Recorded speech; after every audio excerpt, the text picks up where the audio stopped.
Hello, everyone. Welcome to the Data Availability and Transparency, the Challenges and Opportunities in Partnership with FoSDA session. We're very glad to have you here with us today. We would like to start by thanking our sponsors, JP Morgan, Credit Suisse, Ping An, Moody's ESG Solutions, Luxembourg Green Exchange, Citi, Refinitiv, BNP Paribas, IHS Markit, Alliance Bernstein, FSD Africa, Inter-American Development Bank, ICMA, Mizuho, IFC, and Ashurst.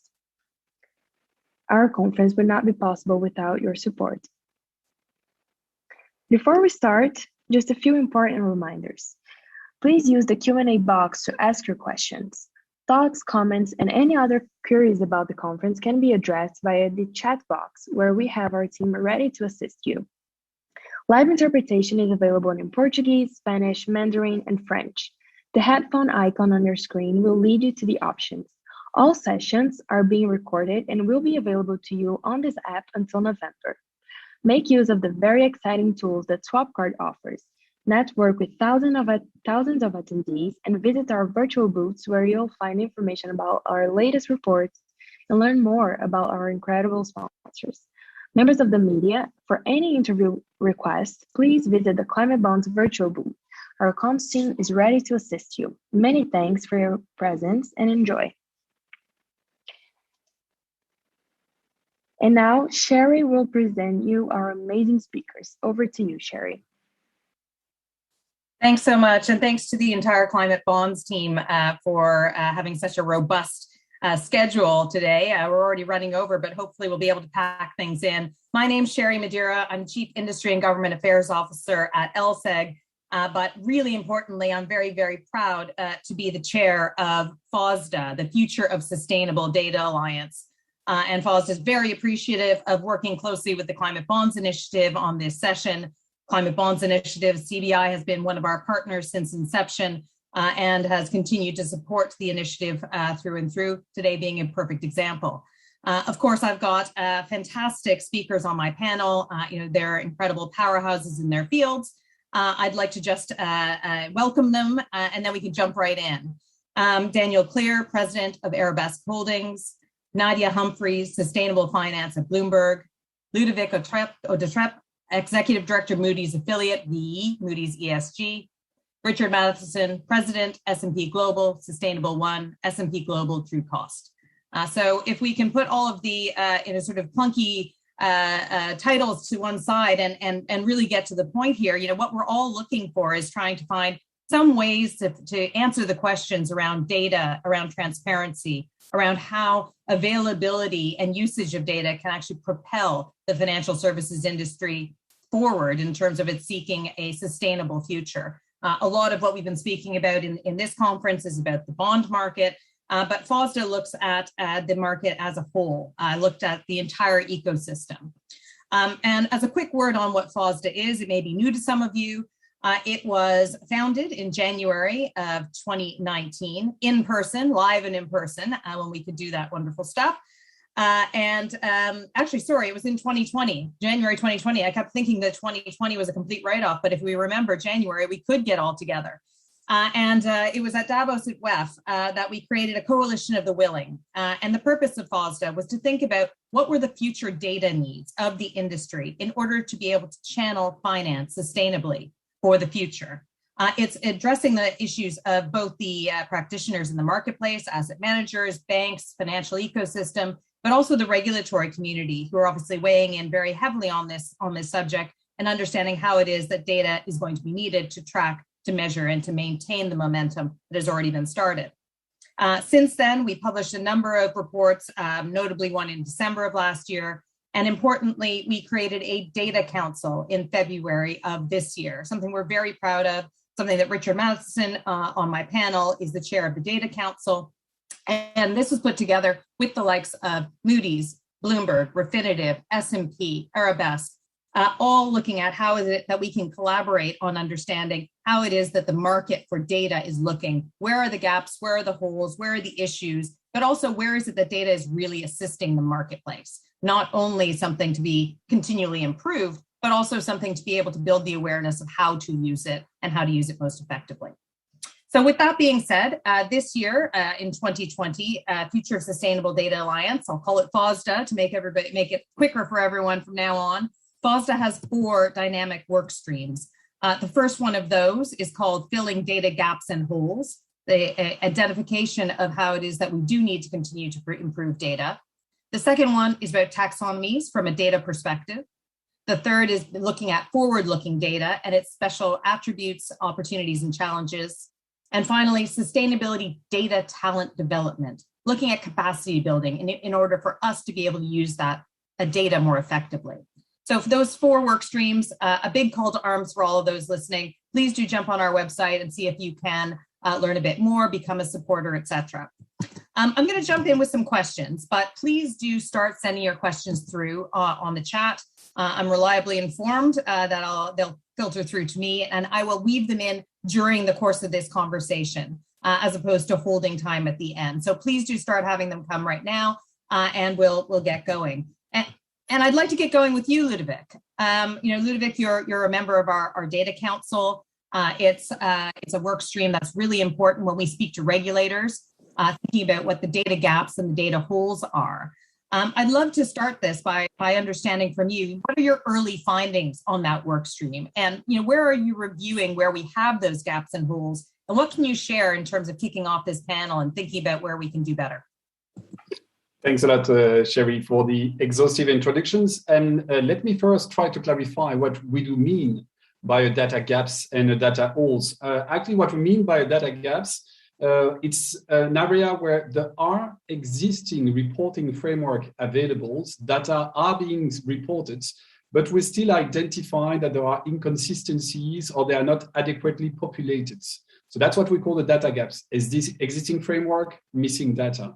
Then we also talk about data holes that goes beyond those data gaps. Data holes will be new area, new topic that the society is trying to address, on which there is not yet identified and exhaustive reporting frameworks, and therefore also not always the data available. And so indeed, the Data Council members have worked together over the last 8 months to try to identify with their respective scope of expertise what were for them the biggest data gaps and all. And the very first things that we should highlight before we go into the missing data is first the recognitions of the greater availability of ESG data for organizations such as us, data aggregator. There has been a constant improvement over the last year, which is both driven by an increased maturity of corporate in their disclosure and also accompanied by a more established and robust reporting framework available.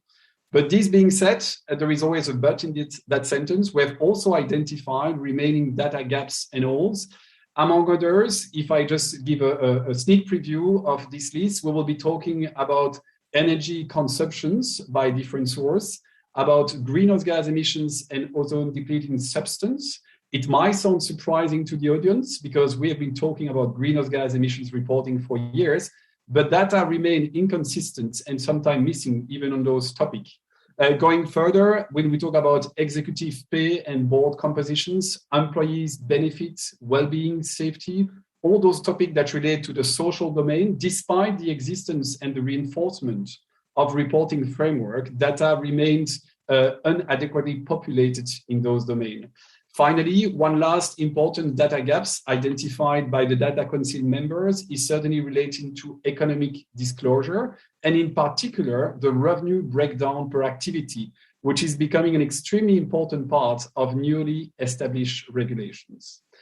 Beyond those early findings of data gaps, we have also discussed about data holes. Data holes mirror the emerging topic that we as a society are trying to address. So you won't be surprised if I mentioned that the 2 first topics that come in our discussions were relating to biodiversity and nature, as well as to the supply chain reporting. Once we go beyond this non-exhaustive list of those data gaps and all, it's interesting to already highlight a few findings. The very first one is a bit equivalent to what I said in my introduction, is that the Data Council members acknowledge that the fact that we have identified much more data gaps, then data holes actually represent the constant improvement of the disclosure practices. And we all recognize that should we have organized this analysis a decade ago, we would have found a much better balance between gaps and holes. Of course, this is also driven by the fact that by definitions, holes address emerging topics which are less defined, and therefore it's not surprising that in terms of granularity, less holes are being identified. Still, analyzing those findings from the Data Council members is also interesting to say that there are differences between domain. When we talk with data aggregator, we usually talk about 3 domains: environmental, social, and governance domain. Obviously, environmental and governance domain presents a higher maturity in terms of the availability and recognitions of existing reporting framework, as well as company disclosure practices. And we still observe a small gap regarding social data disclosure. And that is being represented also in our findings. So from all this work, which is just starting, and we will still engage with as many stakeholders as possible, including the regulators, for the moment, we already identified 3 main takeaways at this stage of our findings. The very first one is that obviously it's not time anymore for the developments of sector-specific, regional-specific, tailor-made framework. It's rather the time to make best efforts with all industry stakeholders to actually merge existing framework and develop global standards for reporting. That will be a huge benefit to the industry if we can rely on standardized reporting practices on all those key data that are needed and expected by the markets. The second key findings is that despite the long list of gaps and holes identified, they don't have all the same importance for data aggregators and for the delivery of ESG assessments to the financial markets. And so we will really encourage market participants to focus on the most important data gaps to start with, trying to create a virtuous circle, which in end will just increase the quality of ESG assessments provided to the markets. And last but not least, the Data Council members certainly acknowledge that monitoring the evolutions of gaps and holes through times will be extremely valuable to establish a very constructive dialogue with market stakeholders and regulators in particular. And so we, of course, contemplate the opportunity to continue this analysis through times. Thanks so much, Ludovic. I think that was a really comprehensive overview of where that work stream has gotten to. A really important one, I think that the audience will agree, gaps and holes identification, the good news that some of the gaps are perhaps closing and that, holes will inevitably open up. But with some rigorous focus on that, hopefully we'll be able to keep up with what the industry needs. People often talk about data as being the new gold or the new oil. My own personal view is I think that data is actually the new building blocks, the new bricks. And if we actually make sure that those bricks are well defined, we can really create for sustainability and sustainable finance a solid foundation by which we can build up our desire to channel capital into sustainable methods. So I think this is a really important part of the work. Richard, I want to turn to you. As chair of our data council, you're also looking ahead. So it's not only about what's happening now and the commitment that we're going to make to assessing that on an annual and regular basis, but we're coming up to COP26. It's an interesting juncture point. Where do you see the needs for data having to step up after the November meetings?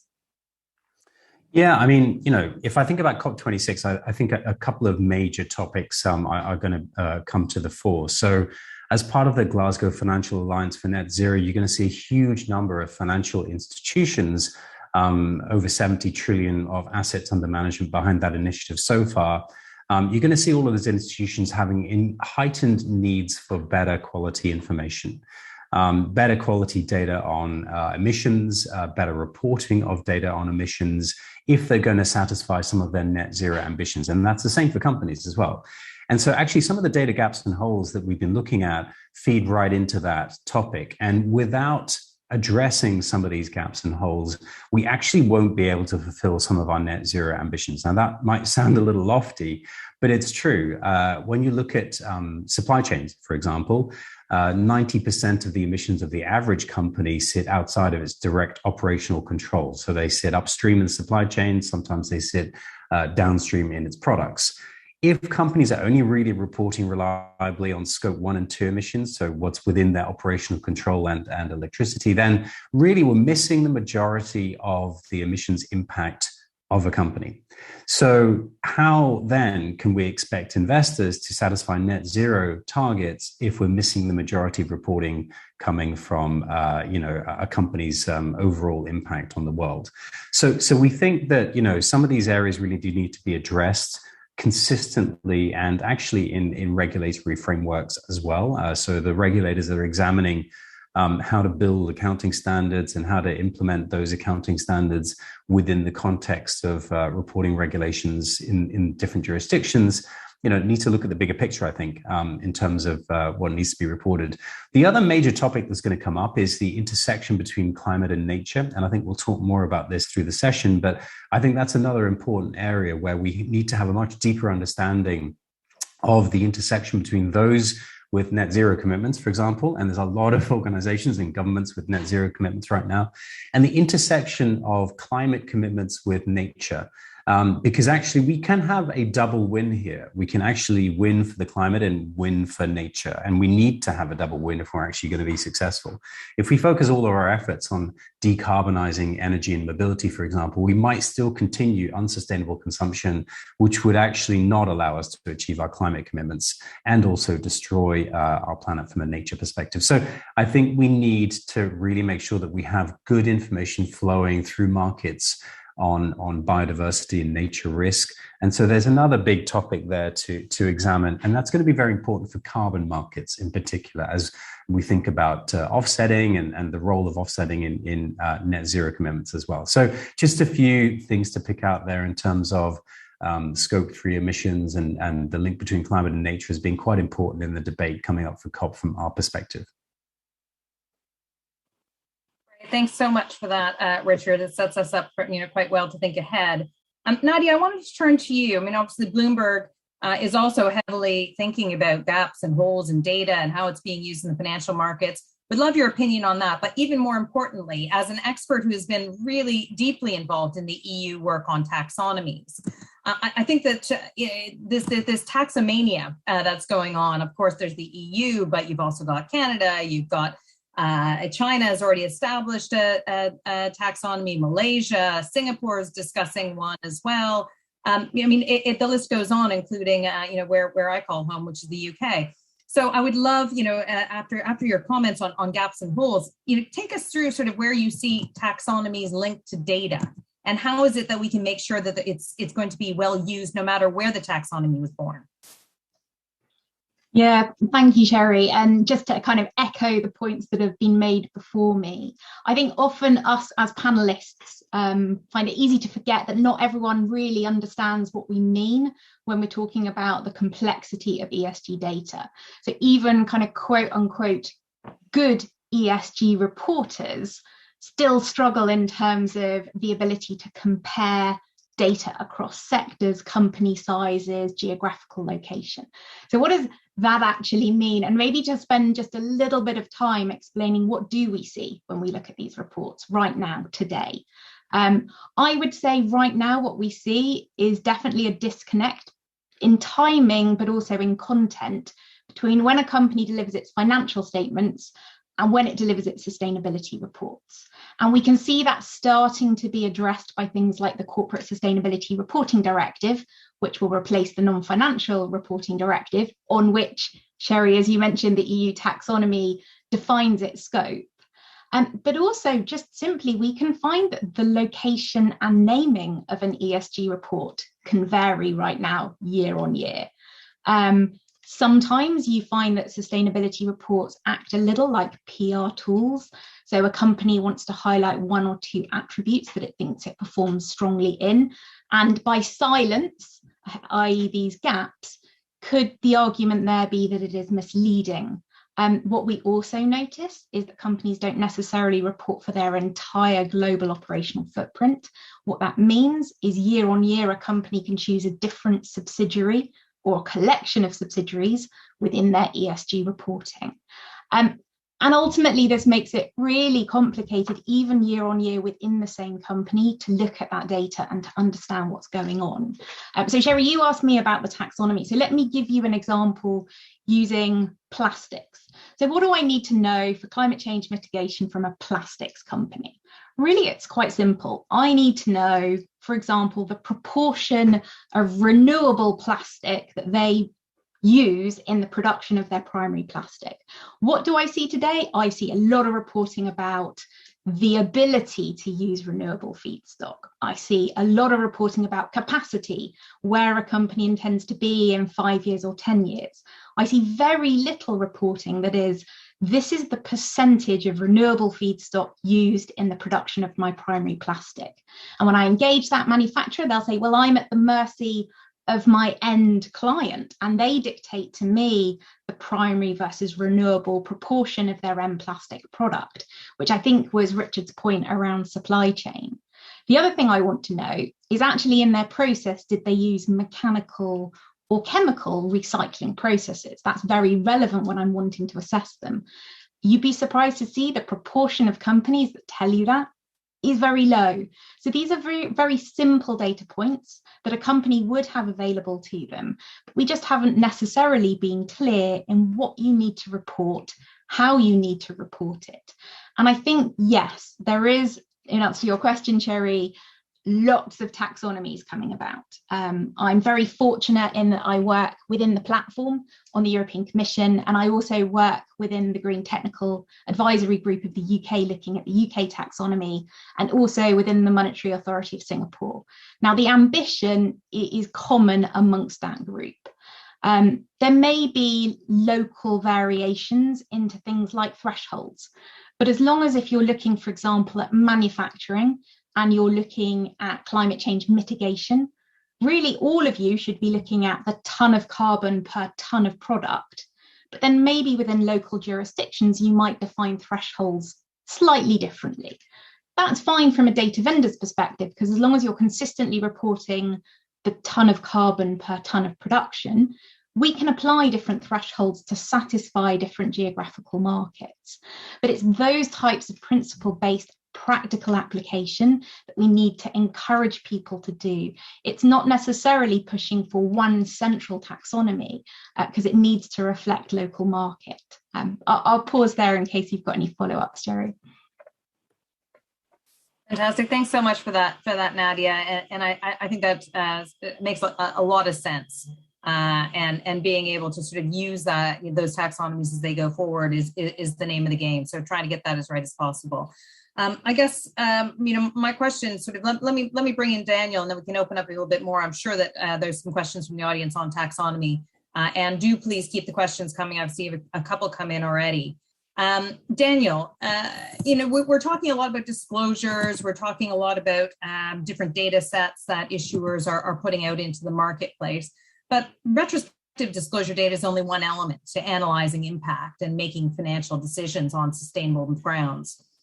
How do you see forward-looking data playing a role in investor decisions, and how do we ensure that the quality in forward-looking data is effective? That it's not all estimations and has its own risks involved. Sherry, thank you very much, and a big thank you also to the Climate Bond Initiative for another excellent conference and bringing us all together today. So what we talked about so far is largely the problems that we have with backward-looking data, right? And backward-looking data is important because in the same way as you assess financial data of a company, you want to understand where a company stands. You want to understand the balance sheet, the P&L, and you want to understand as good as you can the ESG credentials of a firm.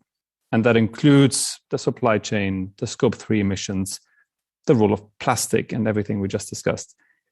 But that's only half the answer, right? Because many of our clients, our investors, the capital markets of the world, want to use ESG information for future capital allocation.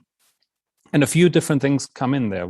There's a group of investors that want to use forward-looking information because they think they will find better companies, right? The whole belief that companies with a better ESG performance are better performers, and therefore I want to allocate capital in that direction. But also, to a very large degree where Richard was going, everybody made very, very public net zero commitments. And so you need to understand the future development, not just the status quo of a company, to allocate capital in that direction. And therefore, having the status quo, having something backward looking is critical in the same way as you want it for financial data. But when you look at financial data, you also want the analyst forecast, right? You want the analyst projection.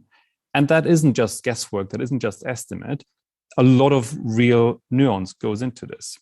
And so when I think about forward-looking information in our space, it isn't just estimates. It's a combination of a number of things. I mean, we all, I think, look extensively at news and social media information, whether that gives us clues about where a company is going. There's a big activity to actually go into the activity level of a company, using satellite data, using shipment data to understand, are companies actually changing what they are doing? Are they actually changing their production lines? Are they actually changing the way they're looking at the capex of the business? And then certainly there's an element of modeling. And modeling isn't just estimating, it is looking at actual performance, commitments, disclosures, and the like. So if I take temperature alignment measures as an example, and we have a temperature score, Richard has a temperature alignment measure, that isn't just an estimate. It is a mix of what a company is actually doing. So what's the track record of a company? Have they been able to deliver a pathway that's aligned to net zero? But also, have they made commitments? Are they reporting? Have they been reviewed by the Science Based Targets initiative? And all of that together, I think, gives us a foundation to be forward-looking. And so I think one of the biggest areas of work for all of us is obviously to close a lot of the data gaps and holes that we're talking about today and as part of the initiative here. But a big part is to help investors, help banks, help public institutions to project. Because I think we're all very clear, this year in Glasgow, many organizations will stand up and make big commitments. On the 1st of January 2022, nobody will care about these commitments anymore. Everybody will want to see, now show me the money. Show me how we are actually changing capital allocation in a way. And you can only do this. You only change capital allocations with a 5-year, 10-year view out. You can't do it on a quarterly basis reacting to numbers. And therefore, I think forward-looking data has a huge role to play. I think a huge role that all of us have to play. We have to move away from the belief that that's just estimates. It has to be estimates grounded in the same way that a financial analyst projects profits of a company. And I think that is really where a big focus for all of us is at the moment. Great point, Daniel. Appreciate that. And I think forward-looking data is one of the areas where FoSDA is looking at creating some recommendations and thinking, because it's going to become even more pervasive. It's not just about scenario planning. It's not just about making sure that you're on the right side of your prudential regulator. We're looking at a lot of stress testing and scenario planning. It should be fundamental to thinking about portfolios and the usage for the ecosystem. So thank you for that. I have a question from the audience that hopefully I won't butcher too much in terms of becoming succinct. And pose it to the panel. Ludovic, I'm gonna turn to you first on this one because I think that it came from something you said earlier. It's a question about materiality. There was a mention about not calling for industry-specific frameworks at this time and industry-specific disclosure requirements. Do you think that environmental impacts of different industries are the same? Thanks a lot for the questions. Certainly not, of course. What the Data Council members have identified is that obviously the reinforcement and the establishment of global reporting framework will be greatly supportive to the industry as a whole. But those framework, of course, encompass industry specificity.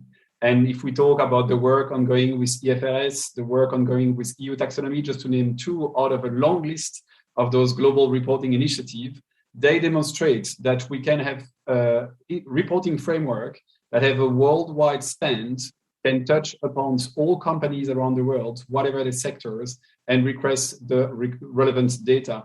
Let's also acknowledge that within the Data Council members, we are a lot of peers, but peers with different eyes on data. And we don't exactly all measure the same things. We don't exactly all measure the same and deliver the same outputs, because there is also a variety of needs on the market. So we certainly not acknowledge for a standardizations of the data to be reported. We request standardizations of the disclosure practices. That makes great sense. Thank you. Nadia, Richard, would you like to come in on this one as well? Hi, Sherry. I'm happy to, and maybe to add a taxonomy tilt into my answer. As Ludwig said, I agree that you do need this concept of materiality, specifically regarding to what activity you're conducting. That for me is definitely the baseline pitch for a taxonomy that defines within a particular activity and subject to a particular environmental objective. I know we've talked a bit about biodiversity, equally about climate change, be that adaptation or mitigation, so reducing your carbon footprint. What I witnessed today is being good ultimately has meant performing better than your peers. And that has been used consistently for a long time. Because we're seeing these net zero pledges, it's actually aligning regulators to think around what will it take, like actually to see a good plastics manufacturer, cement manufacturer, car manufacturer operate. What do they need to do and how do they need to explain what it is they're doing? So I think the importance of seeing ESG data in the context of the activity you're conducting and in the context of a particular environmental objective is really important here. Great. And Richard, did you want to say a few words on this? Yeah, just to briefly add, I mean, you know, what investors look for, what banks look for is, and in fact, what pension funds definitely look for is comparability between companies in different sectors and comparability within a sector as well. So you want comparability between different sectors, if you like, because you need to understand your absolute overall view of maybe areas that you want to invest in, areas you may not wish to invest in. But you also definitely need comparability within the sector, and that's where sector-specific issues come into play. So you need both, is the answer. I don't think there's either one or the other. And I think that when looking deeply within one sector, that is where net zero comes to play, because obviously these are kind of sector-specific transition pathways that we're looking for in terms of the reduction trajectories are different for different sectors. And so the sector-specific element is very important when you look forward, I think. But you need both. And so what we found actually is you have data gaps and holes that span across all sectors and for indicators that are relevant for all sectors. And you also have gaps and holes within the sector-specific element as well. So it's just that, you know, we had to start somewhere, I think, and to echo Ludwig's comments, I think, you know, this is the starting point, I think, for a lot of the work that we're going to do going forward. Great. Thanks for that. Yes, I mean, I think this is fair to say that all of this is work in progress. And I think that's why we're trying to gather such a wide group, not only from the data vendor world, but also the partners of FoSDA include most of the global NGOs, various different financial alliances, who also have their network into the marketplace, so that we can really understand where it is that we need to dig next. Certainly, our work is cut out for us. There's a lot to do. I wanted to pivot slightly and talk about thinking about sort of comparability. And in some ways, it's a nice continuation from the last question from the audience. Again, how is it that you can start thinking about sustainability in a portfolio or in a financial sense when actually, you know, the production of carbon, if you're going to look at environmental impacts, is so different across industries, across geographies. Global investors need to think about how they can compare things. I think that, you know, we always talk about the 3 C's. Data really needs to be comprehensive, coherent, and comparable. So I guess the question is, beyond disclosure, one perceived market challenge is the low correlation in scores and assessments across ESG providers. Is it a market failure? You know, is this something that we should think about what we should be doing about it? You know, is this, again, work in progress? And I wanted to turn to Ludovic first. Thank you, Sherry. Well, we certainly at Moody's acknowledge that today ESG rating and scores provided by data aggregators, they diverge obviously across providers. But although we don't believe that this is due to a lack of rigor or that it's express a need for standardizations. In fact, if I had the opportunity to be in a room sitting in front of the audience, I would ask the audience to take a sheet of paper and to write down what will be for them the three most important KPIs to measure financial performance. And I have absolutely no doubt that I will find an incredible coherence between all the response provided, which express the maturity of what people define as being the financial performance. But if I do exactly the same exercise with the same quality audience regarding please define sustainable performance, we will see a lot of variety in the response provided, which express, in fact, that as of today, the market express various needs. They have different angle to look at sustainable performance. And so for that simple reason, at the moment that you have different approach, you can only result in different, you can only result in different results. But moving forward, we certainly acknowledge that we as an industry need to work closely with the regulator to support the end user in understanding those differences. So at Moody's, we are engaged in supporting any initiative that will provide standards, requirements for transparency regarding fundamentals of methodologies and approach in building ESG scores and assessments. But that do not express the need to actually standardize those methods because they address a large variety of needs currently expressed by the market. Great, thanks so much for that, Ludovic. Daniel, what's your opinion? I mean, I can only echo what Ludovic said. If you again take the parallel of financial markets, we have a credit rating, but a credit rating has a very simple objective. How likely is it that you get your money back?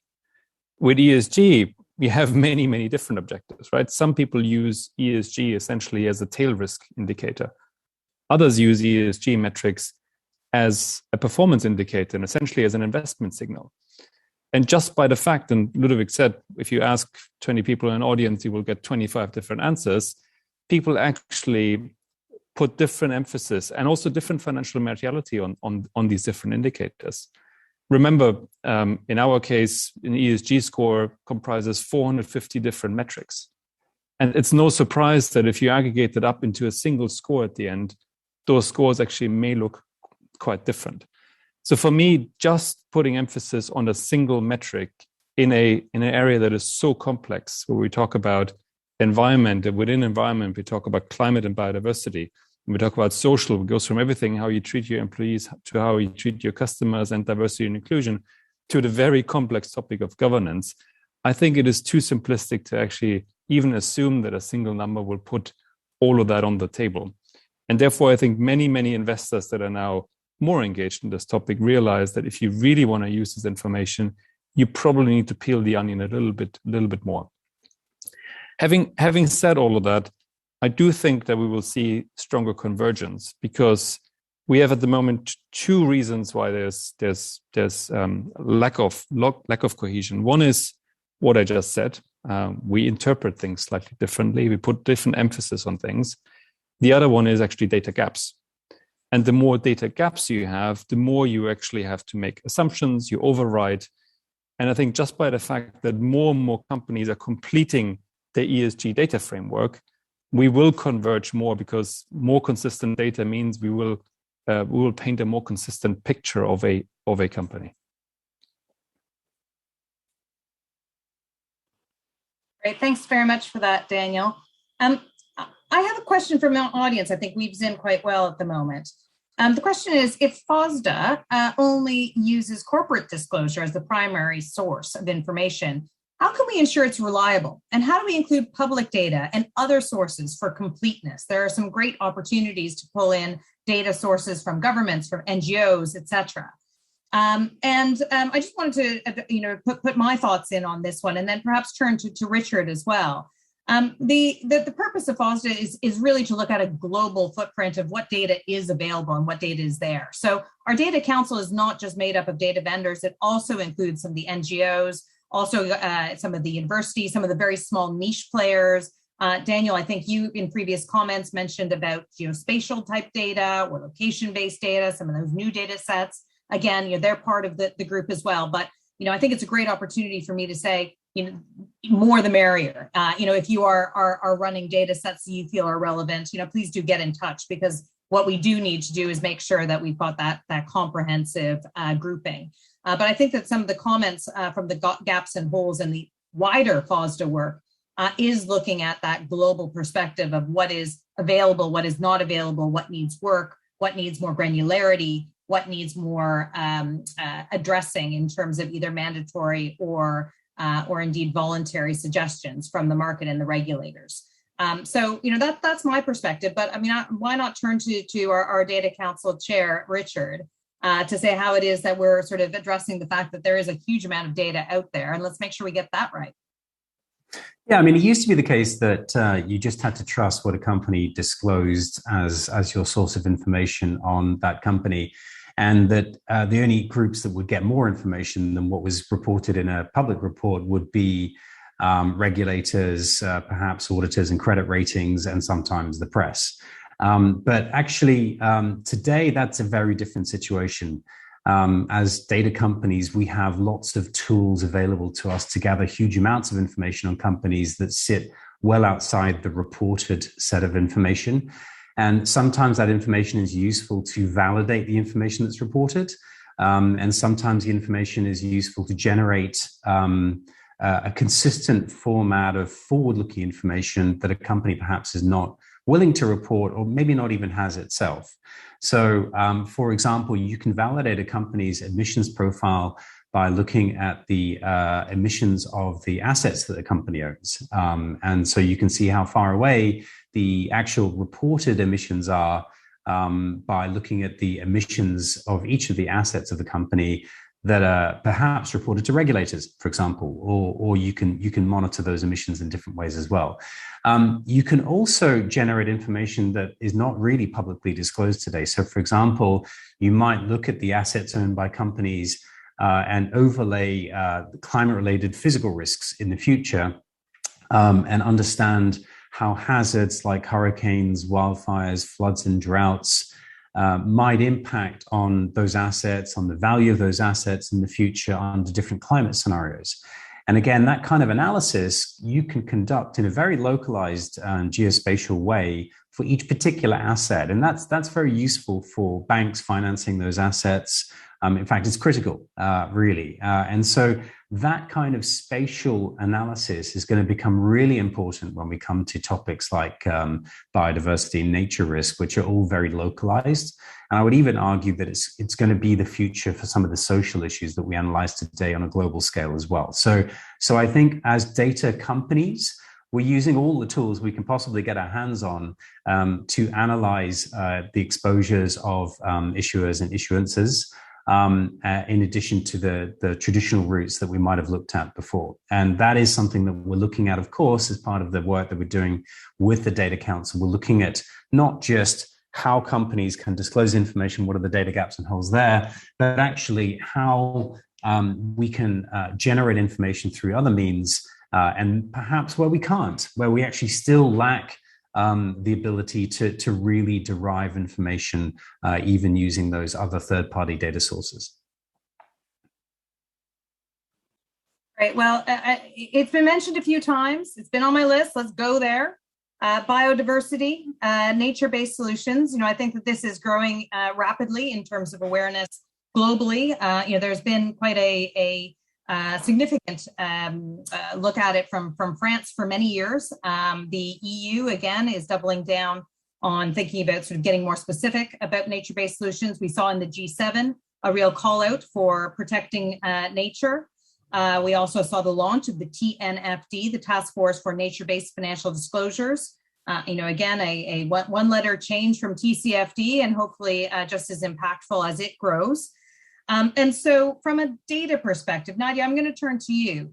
We talked about geospatial, the requirement for really specific asset location data is becoming even more important in being able to understand where the impacts are. Where do you see the requirements for data going as we start turning much more of our focus as investors onto biodiversity? Thank you, Sherry, and thank you very much for taking the time to talk about this topic. I think, and I'm glad that we're seeing the recognition of biodiversity being vital for the stability of the environment. I think it's fair to say we've seen some pretty alarming statistics, and the declining diversity of species on the planet has typically been overshadowed by concerns about climate change more generally and decarbonising efforts. So I thought it was really interesting, and you kind of touch upon this, that the World Economic Forum's Global Risk Report of 2021, for those of you who haven't read it, it actually placed the loss of biodiversity in its top 5 existential risks. So its fellow existential risks were things like global pandemics, climate change, and weapons of mass destruction. So it is suitably high in the ranking order of things we need to focus on. So inevitably, and I would say rightly, biodiversity is set to play an important role in finance and investment. That said, and Sherry, kind of you hint upon this in your questions, the effects of business activities on biodiversity is very complex, complex to assess, and actually, yes, there is a lack of reliable and useful data. Similar to the answer that I think Richard gave earlier on social. How much of a company is self-declaring the harm that it is doing versus data that we need to take from other third-party sources. I also recognise that for investors, they would be forgiven for feeling a little overwhelmed by the need to manage risks associated with biodiversity loss on top of the mounting concern from climate change more generally. But when you actually break it down into clear action items and clear data sets, it is doable. So if we start to think about the scale of building an infrastructure activity, you've got to really start to think about that in the context of negative impacts on the environment. And I do think it's achievable if these projects are managed correctly, particularly during the planning stages. All infrastructure projects that impact endangered species do need an environmental and arguably a social impact assessment. You can start to see those requirements really feeding into things like the taxonomies that are coming through.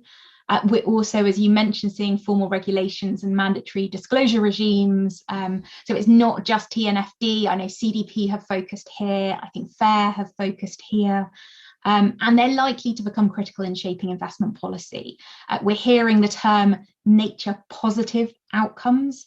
So companies explaining what are the positive steps that they're taking, not just minimizing harm. And I think that's something we haven't seen until very recently start to crop up in terms of data.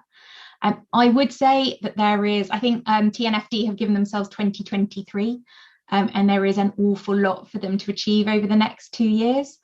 But what I think is really comforting is that nature is no longer a free good. For those of you who are interested, I know the technical working group for the platform have made proposals around biodiversity as an environmental objective. They launched it in August this year, and it's open for consultation. Hopefully that forms what's called a delegated act, which will have requirements around biodiversity at activity level, so for certain companies to start to consider. And I think those steps are really positive steps forward here. Great, thanks for that, Nadia. I think that was incredibly comprehensive. Richard, did you want to add a few points on biodiversity before we should pivot over into another topic? There's so much to cover. Yeah, just briefly. So I think there's 3 challenges for the TNFD and for all of us, in fact. I think we need to understand what are we defining in terms of biodiversity, how are we measuring it, and then for whom are we measuring this?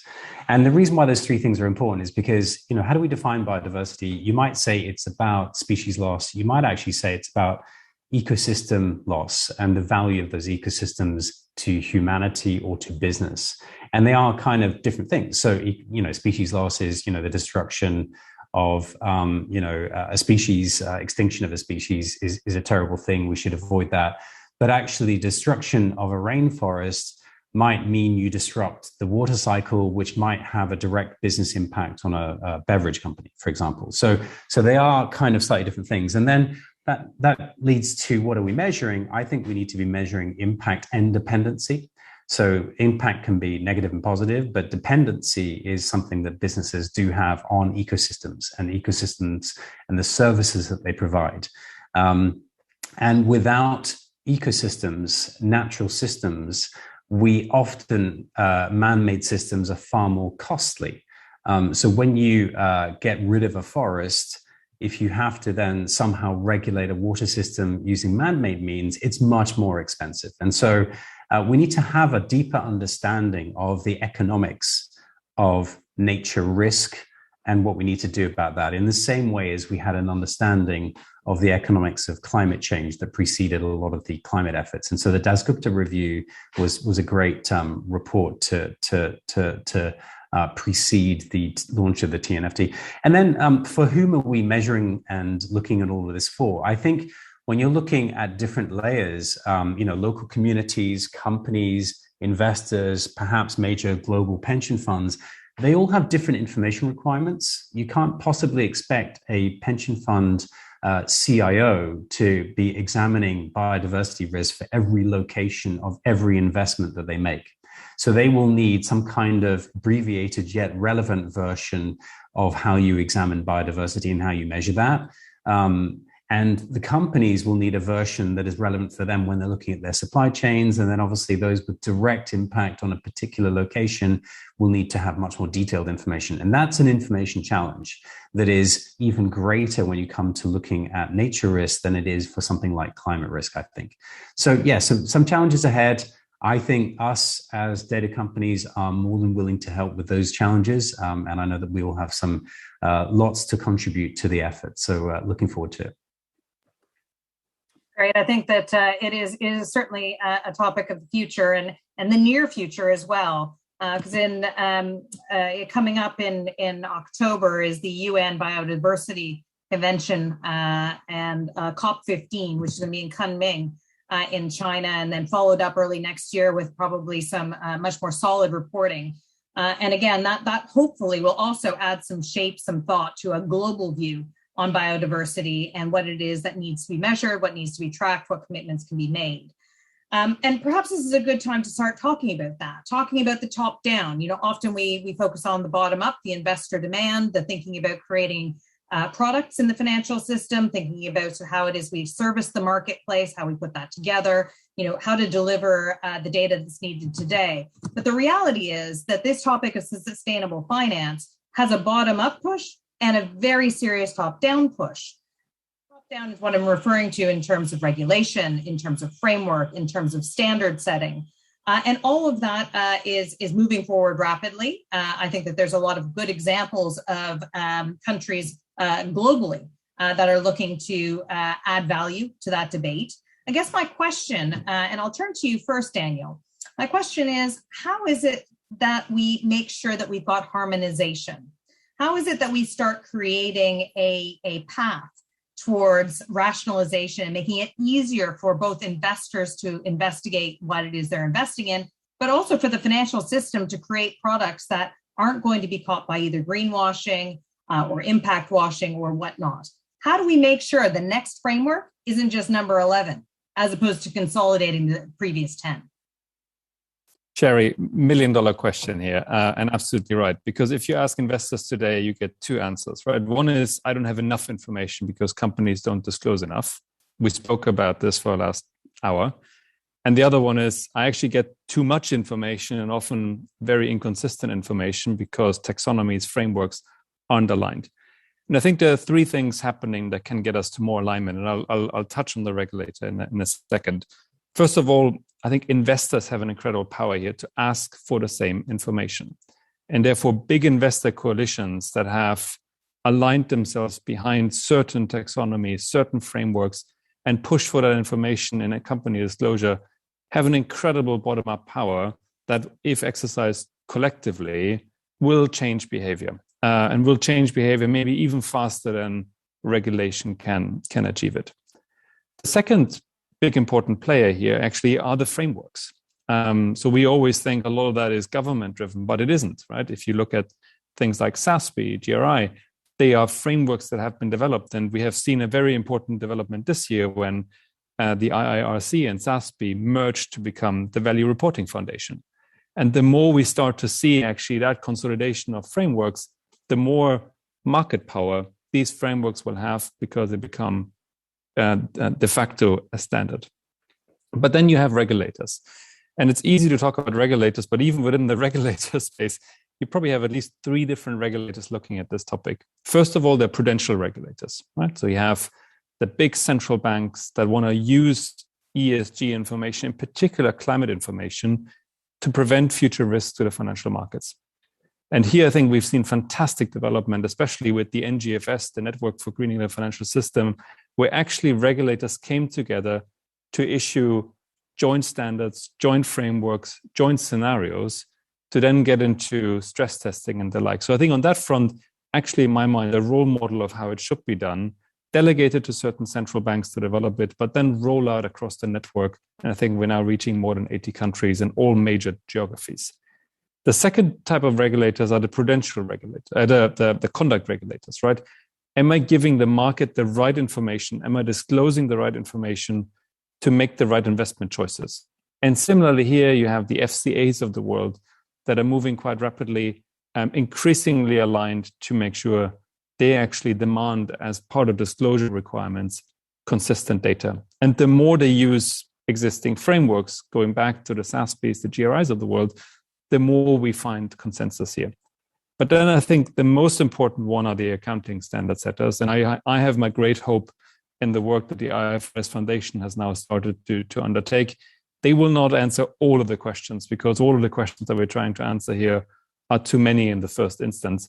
But just getting this data from a nice glossy ESG report into the core of company disclosure and the core of an annual report, and therefore into the same requirements of assurance and third-party review, I think will be transformational. So I have a lot of hope and a lot of attention on the work from the IFRS Foundation. Thank you. Thanks a lot, Daniel. You heard it here first. The great hope is coming from accounting standards. You don't hear that every day, but to be honest with you, I totally agree with you, Daniel. And I think that over the course of the next 6 to 12 months, we're going to see some really interesting things that come out for clarity and transparency on that front. Ludovic, from your perspective, regulations, data needs, rating agency offerings, I mean, where does this go? I mean, how is it affecting your business, and how is it affecting the market as a whole? Yeah, of course, I understand that panel discussions are much more interesting when people disagree, but I honestly only echoes what Daniel have just said. We have great hope, and we truly believe that, in fact, regulator efforts, which will be focusing on standardizing practices regarding ESG disclosure, as Daniel have just said, that will have a huge impact simply on the quality of that, what data aggregators can deliver to the markets. Daniel was also saying earlier in our discussions that even if we acknowledge that there will be maintained differences between what data aggregators will provide to the market, part of those differences can be also reduced by easier access to the data that we are looking for to do our job. And in that sense, obviously, the quality of the end product can only benefit from those developments. So we are hugely supportive of those initiatives.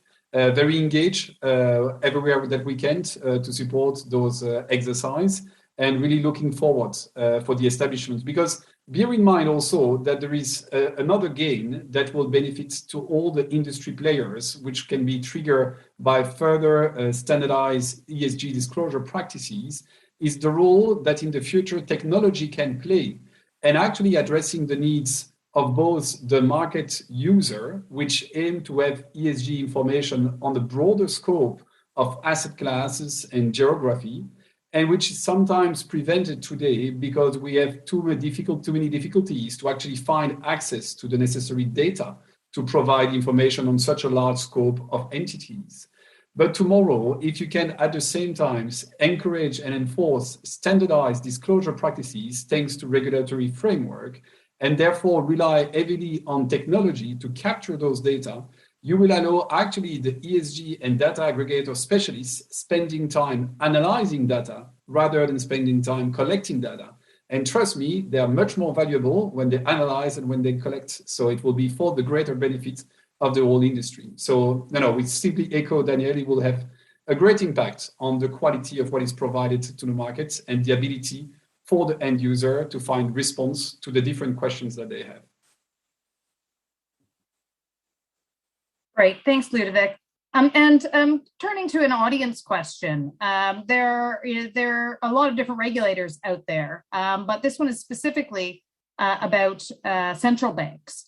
And the question is, what are the reasons that central banks are not moving fast enough to incorporate climate risks into the financial regulations? Now, obviously, that's loaded with opinion in terms of sort of how quickly these things are moving, et cetera. And of course, it has been referenced earlier in this panel, and I'm sure that others know very well that the good work of the NGFS, the Network for Greening the Financial System, which is specifically looking at pulling together those central banks, and has written its latest report, I believe it was in May, on living in a hotter world. So there are some recommendations there. I guess the question is, if it's not fast enough, why? And what might be some of the barriers to sort of putting some more of those regulations in place?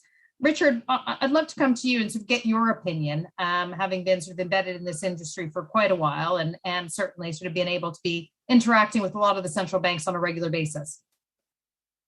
Yeah, I mean, I would sort of challenge the thesis of the question a little. I think when people say, are central banks moving fast enough? I think they are moving pretty fast. So we reached consensus in 2015 as a sort of financial community on climate change. And I think since then, central banks have been examining this just pretty carefully. It's not actually, some would argue, it's not in the direct remit of a central bank to impose climate regulations on the real economy. But they are analyzing the risks. And so when you look at the NGFS, it's a very impressive roster of central banks that has been put together in pretty quick order. And some of them are taking action and have done quite some time ago. So if you look at the Chinese central bank, for example, they have already implemented a change in capital requirements for banks in China, such that it's cheaper now for a bank in China to lend to a wind farm than it is to lend to fossil fuel-based development. So that's a pretty radical change, happened pretty fast. And so I think that some central banks are moving pretty fast. In the overall regulatory space, I think it's complicated because when you impose regulations, it's hard to reverse out of that situation. And I think, therefore, the regulators have to look pretty carefully at what regulations they want to impose. And they also need to make sure that those regulations are imposed on companies in a way that doesn't affect unfairly bias the entire economy versus other economies, or doesn't have any unfair implications coming out of those regulations. So, in other words, regulations require analysis, consultation, and so the process that you're seeing the SEC going through right now is actually a fast-track process. And they've had a huge amount of responses, and they have to analyze all of those responses to come to a considered view on their regulations. But they're doing it in pretty quick order. The IFRS Foundation, 6 months from zero to having a climate standard. Again, that's a pretty fast-track process for something that would normally take 5 years. So I think the regulators are ramping up. The pace of action is quickening. Do we need more? Do we need higher ambition? Of course we do. I would say that there's a lot of focus on net zero by 2050. We need to have 2025 targets. We need to really bend the curve. We need to know precisely what we're going to do in this decade. And we need more information on how companies in the real economy is planning for that. And yes, we need to move faster. But I think you can only expect so much of regulations without making massive mistakes. And so I think we are moving pretty fast. We probably do need to move faster, but I think there has already been quite a lot of action. And if you look to Europe and the taxonomy and a lot of the other regulations, they were developed in pretty quick order as well. So I think, I think regulation is moving much faster than it normally would. That's for sure. Do we need real economy action to happen much faster? I think we do. Great, thanks, Richard. I'm going to turn to Daniel, but I also wanted to call out that we have just under 15 minutes. So please keep the questions coming. Thank you very much to the audience for supplying so many. Please jump in now. I also get to take the moderator's prerogative to jump in a little bit on this question about sort of the speed of central banks and thinking about it. And I'd like to just draw on Richard's point, which is the regulators in central banks are prudential regulators. So they're looking at risk. And one of the FoSDA work streams looking at forward-looking data actually looked a lot at what is going on with stress testing and thinking about central banks and scenario planning. And we found something very interesting, which is that there is what we like to call a missing middle, which is that there is a lot of understanding about risk in the 12, 24, 36-month timeframe, even up to 5 years. But the reality is that when we're talking about 2050, that is decades worth of planning and extrapolation that are going on. And sometimes that is actually done very well because you've got decades worth of data that you start pushing forward. The reality is where the rubber meets the road is in between the two, the long decades versus the numbers of months. And actually that's a very uncomfortable place for many in the banking cycle to be looking at risk. It's not the usual place where they put all of their efforts in thinking about it. So environmental risks and climate risks are posing a challenge to the fundamental risk analysis processes of banks. That's changing, but it's a question of how quickly that can change before the regulation can change on the part of the banking system, for example, the central banks or the other prudential regulators out there. So something to think about, that this missing middle of analysis is something that we need to be conscious of. Otherwise, perhaps it's a question of how good will those regulatory questions be if we're looking at projections. So Daniel, in terms of your point of view, I know you had a view on central banks, on the speed perhaps on regulatory change, and what we can see from your perspective. Yeah, I don't want to labor the point because I think you both made it very clear that I think we all believe the regulators actually, or central banks, are moving at good pace. The only thing I wanted to remind the audience of is that we don't need another regulator to say what is green and what is brown. That would be too simple. I think that the real fantastic work that the regulators, that the central banks are doing at the moment, is full integration of climate into the risk management processes of organizations. And that means into the way we govern, into the way we run risk disclosures, and the way we run scenario analysis, say stress tests, and to the day-to-day credit analysis. And for me, that's really the power of the central banks. For those of you that haven't read it, I think if you read the Dear CEO letter and the supervisory statement from the Bank of England that sets out their requirements of a bank, I think that's very eye-opening and will get us much further than a very, very quick choice of what is green or what is brown or anything that is binary. It is not as visible, but it will have a lot more impact. And I'm very, very encouraged. I think people said it. We're running the first stress test in the UK, in Singapore, in France, in the Netherlands. The level of insight that will come out of this, it will be extraordinary. Fantastic. Thank you for that. We do have another question on SFDR, and Nadia, I'm looking at you. Let me share the question from the audience. If SFDR, the Sustainable Finance Directive Reporting, could be replicated in the other part of the world, ESG disclosure will be a default solution for both companies and bond issuers. But would this be a burden for small players? How could you justify an additional transaction cost? So I think this is a very interesting compounded question with a couple of issues they're trying to raise there. So the Sustainable Finance Disclosure Regulation comes alongside the Taxonomy Regulation, and it's a really interesting one because one of the roles Sustainable Finance Disclosure Regulation is performing here is creating a classification of a financial product to the extent that it is either promoting or pursuing environmental and social objectives. Now, it's the first time that that type of classification has been formalized. And it's really interesting because the definition is not particularly prescriptive. And as a result of that, I think the market have really struggled to say, well, which one am I? And then subsequent to whether you as a product have defined yourself, let's call it light green or dark green, there are then reporting requirements on you. Now, at the moment, for those who are unfamiliar, these are things called principal adverse indicators. They're a set of data, things like carbon footprinting a fund. Does your underlying investment have a sufficient biodiversity policy? What's their kind of water and waste management practices? Some just very high level metric data sets. And the question here is then, should that be for all? And I think that's one we've debated a little at the start. And I kind of like Daniel's view here in terms of the strength of the regulator versus, and you know, one criticism here is it's for everyone. You may not have a very meaningful water management practice because it may not be very meaningful to what it is you are doing and how you are practicing. So the earlier point around sector. The question here is also around size, so small, medium-sized enterprises versus the large caps.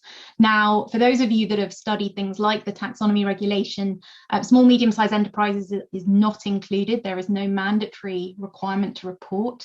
It's really important that any ask is proportionate to the nature of a business, to the size of a business. And I think at least being part of the Commission's dialogue around this, that is being very thoughtful. Yes, we're rushing to produce a reporting standard. You know, it starts January 2022, so it's just around the corner. But they've already written in subject to review periods in 2024, for example, for the taxonomy regulation, which starts to say we haven't considered really fully the small, medium-sized enterprise impact. We haven't fully considered equivalence to sovereigns and what's expected of them, or how this is approached for derivative transactions. So those types of things are put into the review period. For those that talk about transaction cost or the cost of abiding by these requirements, I think there was a conversation a little earlier that I liked, which was saying, if we all ask the same thing, so if all investors are asking the same questions, then we are encouraging the data and transition in an orderly way. We are more likely to see action, and we are more likely to see successful outcomes. I think one of the confusing aspects of ESG today is, yes, there are gaps, there are holes, and people try and fill those gaps and holes with bilateral questionnaires. So from an investor to their investee company, from a data vendor to kind of support and supplement the data that we have. So that comes at a huge cost for organizations. Lots of different bilateral questions about the ESG data that they're needing to satisfy lots of different asks. So given that there's a growing interest in ESG, I think it's imperative now more than ever that investors really understand what's considered material. What are the data sets that are influencing investor behavior? What does good look like? And therefore a common set of standards will start to emerge, and the cost will actually, in my opinion, start to reduce. So I am a big fan of where we create some clarity around this, because I think then, rather than spending lots of money building lots of different reports to cater to, do I need to cater for this regulator? Do I need to cater for this particularly important investor? I'm actually saying, well, here's my common data set, and I focus on it, and I am outcomes driven. I am looking at the metrics that I want to change. You know, often, why step on a scale if you don't want that number to move? Like, there's no point in it. You should really be getting that metric when you want that metric to change in some direction, and then monitoring whether you are. So a kind of focus around data there, I think, is really important. And that's what tools like SFDR and the taxonomy are trying to achieve. Thanks so much, Nadia. I think we're coming to the end of our session, and I feel like after having a reference a little bit earlier that biodiversity was equivalent to in risk to weapons of mass destruction, I feel like we need to pull this back into the positive and the opportunity here, because there is a lot of that as well. So I'm going to go to a rapid fire question to each of my panelists. And the question is, from a data perspective, what is the single biggest opportunity for the world to achieve its sustainability goals over the course of the next 12 months? There's a lot of activity going on. There's a lot of different regulatory changes happening. You've got COP26. You've got a number of different things going on, which we all hope to be very positive. What would you say from a data perspective we can do as an opportunity to help push things forward into a successful solution? I feel bad about jumping in and choosing someone, and unfortunately, Daniel, you're the closest to me in my little grid in front of me. So, Daniel, what do you think? A quick rapid fire, and we'll be able to close out. Brilliant, thank you. I would put it into maybe a metaphor. I think what we give people at the moment are a lot of really good photographies. And I think people don't need more photographies. They now want to see the movie. And for me, that is the biggest opportunity, piecing it all together, right? We have the wonderful data from the Climate Bond Initiative, and we have all of our ESG data points, and we have all of our net zero stuff. People now want to see the movie. And for me, that is the biggest opportunity, actually making sense of everything that we have. We probably don't need that much more information at the moment. We need to put it into the movie theater. Fantastic. Richard, what about you? Yeah, I want to sort of come back to a point that you made, Sherry, just a few minutes ago about the missing middle. I think that, in the next 12 months, a lot of focus on climate, I would say, a lot of focus on forward-looking information with all of the net zero commitments we have. I think if we had a consistent, agreed approach to looking at forward-looking data in the climate space, literally over the next few years, though, not to 2050, then that would be a big win. I think we do sit in an unusual situation right now where traditionally, if you look at markets, they would have near-term forecasts, historical reporting, and nobody would presume to give you a 2050 forecast for their revenues, right? Or their business. We have almost the reverse. We have like a 2050 forecast for emissions or commitments for emissions. We have historical information, but nothing kind of in the middle. And I think that's that near to middle term lens with some agreed reporting format for that is going to be critical for us to make some really solid decisions about progress on climate change, and for us to actually assess whether we are making progress towards net zero for all of those institutions that have signed up to net zero commitments. I think that's a big challenge, but I'm pinning my hopes on the TCFD. Great, thanks so much, Richard. Ludovic, from a data perspective, the biggest opportunity from your opinion? I can, of course, only continue on what Daniel and Richard have said. Sometimes I take the opportunity to look back on the progress we have had over the last decades. All of us, most of us, most likely connected today to these conferences by our professional journey. We've been talking about those topics for years, but those topics have now become mainstream. We are not anymore niche players and that has been already the case, of course, for quite a few years. I'm not talking about the shock coming over the last month. So therefore, I really agree with also the metaphor that Daniel has done. We're getting much more clear. All market participants, being the one that disclose data, the one like us that aggregate data, and the one at the end of the pipe that use those data, we're getting all of us much more clear on what are our needs, what we actually need to get into our hands to do our job properly.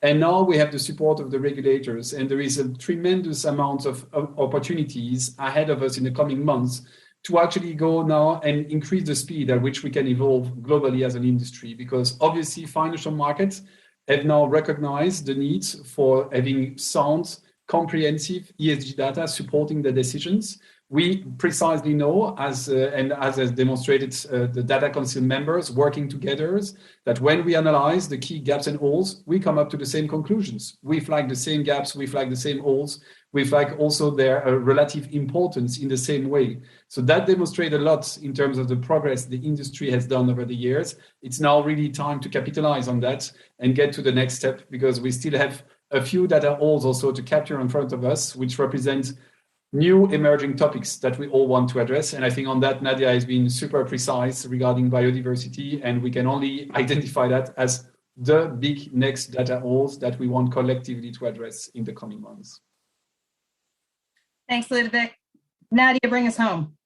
I know. So I mean, I am already buying a ticket to Daniel's movie, quite frankly. I agree. We're moving from ideation to execution. So on that basis, because I'm not going to echo what three people before me have just said, I'm going to talk a little bit on some practical guidance. So I think firms still need guidance on what they have to report. So here is in a nutshell what I would suggest. Number one, ensure you have the right governance. Number two, ensure that your content is relevant to enterprise value. So value creation and value erosion. How do you think about ESG data in that context? Number three, make sure that your ESG content is consistent with your financials. And number four, any metrics or targets that you produce need to drive outcomes. And that is my snippet for today. Thank you, Sherry. Fantastic. Thanks so much to the audience for bringing in the questions. a massive thank you to my panel. I think it's evident that the need for continuing discussion on making data better, on celebrating the data that we do have, making it continually transparent and international across borders is going to help the entire industry. My panel is actively doing that. FoSDA is actively doing that. Another call to arms for everyone to join in. We need help, we need voices, we need supporters. On our website, there's lots of easy buttons to click so that you can be a part of it. It's not onerous. We just need even more brains at work on this important topic. So a huge thank you to everyone. Quick summary, remember to watch Daniel's movie. Take a clip of Nadia's tidbits of information. Make sure that we don't forget the missing middle. And finally, the mainstreaming of sustainable data that Ludovic mentioned, I think is near and dear to all of our hearts. So thank you, and thank you to the Climate Bonds Initiative for hosting us.